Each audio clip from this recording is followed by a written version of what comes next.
Ganda nung ano niya. Ito, ganda rin to eh. Kwento talaga ng buhay na to eh.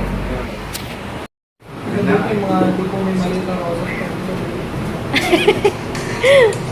Ayan, ito, ano naman to? Ayan.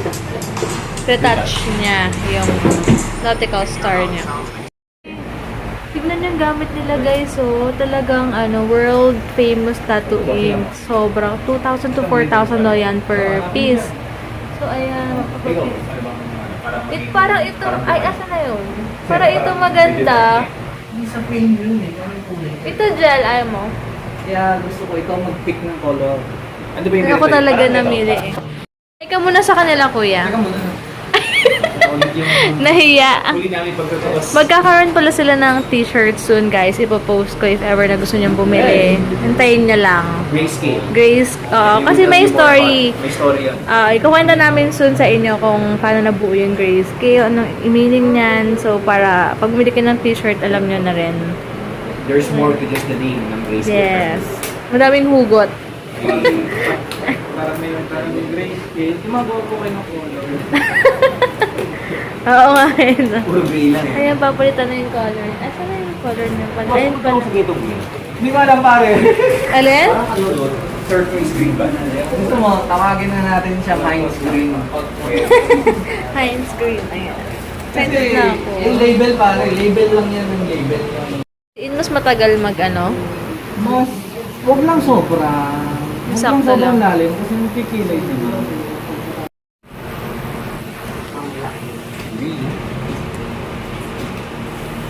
Mas maganda yung color niya.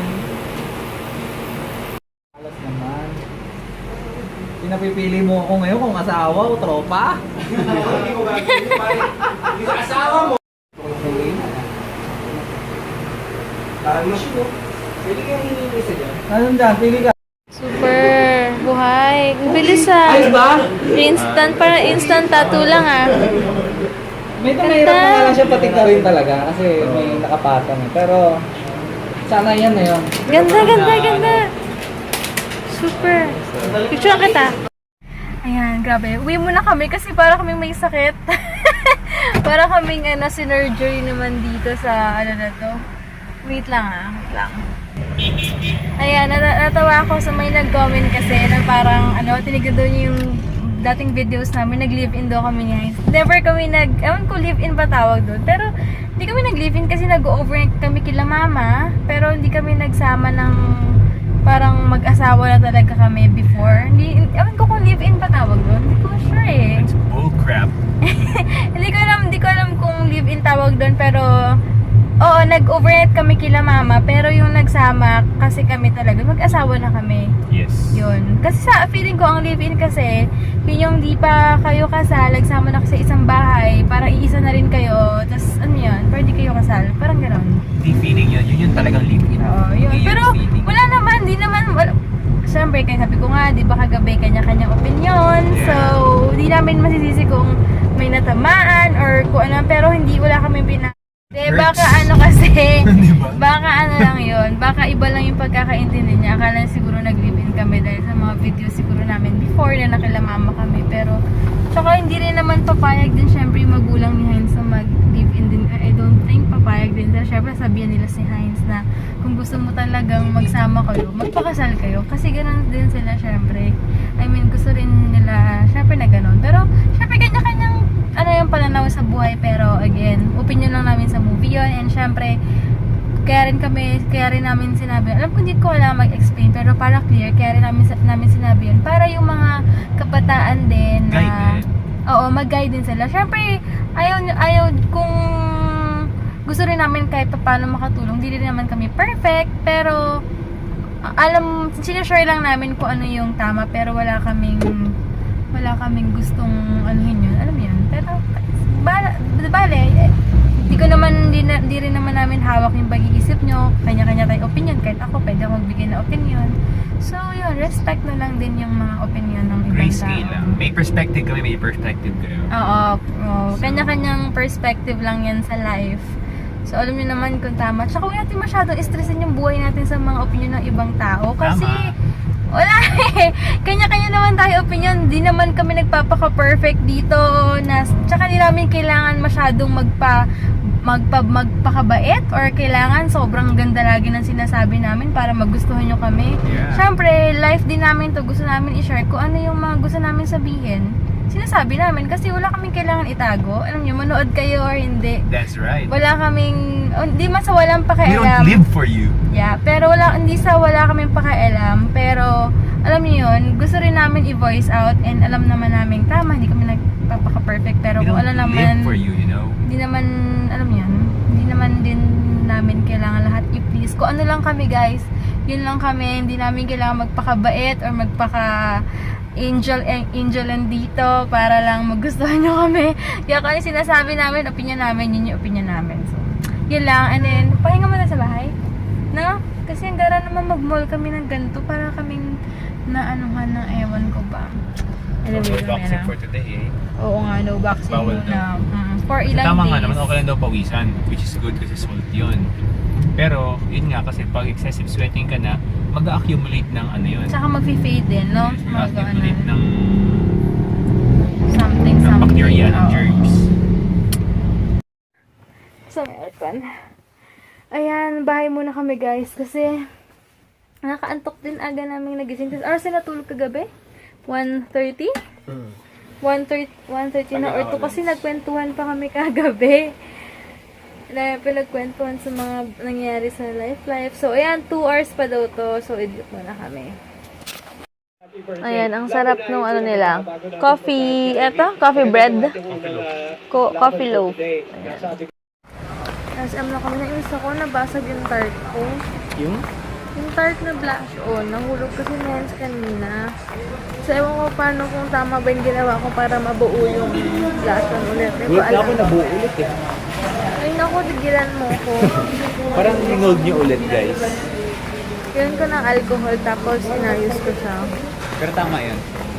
Anyway, magpapaano kami, reserve kami. Mamaya sasamba ko din para sa next week kasi after ng takbo namin, nakain kami dito para cheat day.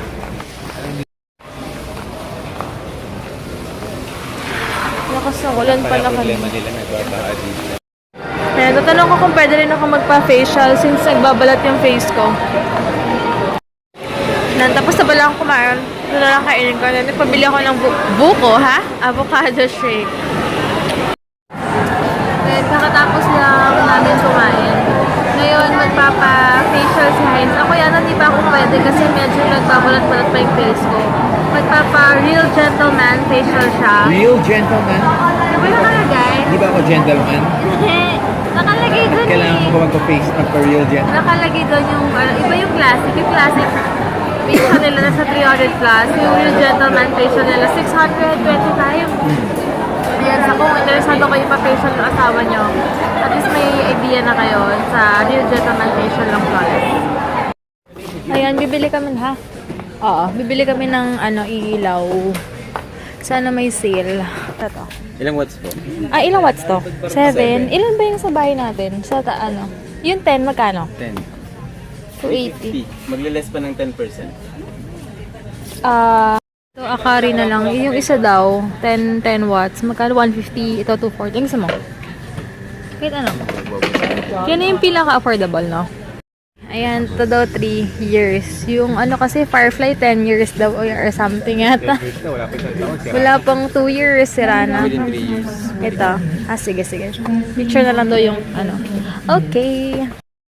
Ayun, 12 watts na yung binili namin kasi konti lang yung difference. 240 lang siya, yung isa 150. So, mangyayari, yung sa kwarto namin, ilalabas namin yung bago sa room na lang para medyo maliwaliwanag. So, ayan. Okay, to check muna ni ate kung pwede akong magpa-facial. 8 plus 4 parang yan. Magkano yan? Hindi pa daw ako pwede magpa-facial kasi nga nagmamalat pa yung face ko. So, kailangan ko mag-stop muna kung gusto ko magpa-facial. Stop ko at least 4 to 7 days yung ginagamit ko. Kaya, ayun, nakakaingit kasi ang sarap ng massage. Ate, anong name mo? Pwede po. Pwede. Ha? Pwede. Teddy? Pwede po. Pwede? Feli. Si Ate Feli yung gumagawa sa sa face ni Hines. Sa sarap daw ng massage. Kasi minamassage daw nila pag walang pimples. So feel na feel naman ng isa dito. Kaya yun, check natin after ilang oras. Babalitaan ko kayo kung ano effect. Nilagyan siya ng parang scrub, tapos ginagamitan siya ng machine. Si Hines enjoy na enjoy dito kasi hindi lang daw facial kasi may massage pa din sa kamay. Babalik daw siya. Ayan, gigil si Hines itry yung strawberry fruit jelly yogurt. Pero maliit lang daw kasi calorie count. Still have the abs. Okay, say go. Ano tayo? Strawberry. In-order na lang namin yung mango something nila kasi mas masarap daw yun kasi yung strawberry. So, try namin. Na. Yes, thank you. In fairness, masarap. Maasim-asim na masarap siya. So, ano sabi mo sa facial mo? Sa Real Gentleman facial mo? Ha? All I can say is I feel good. I feel great. Maganda Really na. had a great pamper time today. Thank you so much. Welcome. Ayan. Masarap, no? Masarap. Ayan, wait lang. Ayun, pupunta na kami. Nakapagpa-reserve na kami sa Sambuco Gin for next week na ba yun? Or, next week na. Next Sunday na. Hindi pa. 15 na ngayon. Ay, 5 na. 6, 7, 8, 9. Oh, next week. Next Sunday na. Sobrang excited ako. Tatakbo kami. Di pa kami tumatakbo. Nakakatamad kasi pero bahala na doon. Ayan guys, bye na kami. Thank God, nakabili na kami ng ilaw. And okay, tara, good day na tayo. Paalam na kami guys. Bukas na lang mag-edit pa ako ng vlog. Yeah, good night everyone and thank God for this day and see you all tomorrow. Bye guys! Ayan, bukas na lang. Parang napagod ako. Alam mo ko dyan, mag-edit ka na ng vlog mo. Parang hindi naman ng tubig. Wait lang